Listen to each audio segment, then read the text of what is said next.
Pagtaas ng presyo ng mga produktong petrolyo sumalubong sa mga motorista ngayong Disyembre. May ulat si Russell Simorio. Nagpatupad ang taas presyo sa mga produktong petrolyo ang ilang kumpanya ng langis ngayong unang araw ng Disyembre. 1 peso 10 centavos ang dagdag sa kada litro ng diesel.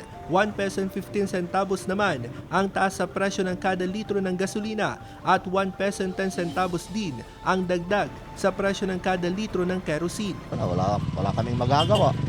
Kaya tanggapin na lang. Kaysa wala, pasada. Samantala, sumalubong din sa unang araw ng Disyembre ang taas presyo ng liquefied petroleum gas o LPG. 96 centavos ang dagdag sa presyo sa kada kilo ng LPG. Pero sa bahagi ng Luzon, magiging epektibo lang ito sa December 3 dahil sa nakataas na state of calamity. Pag may nag-deliver, tataas agad. Hindi naman sagad.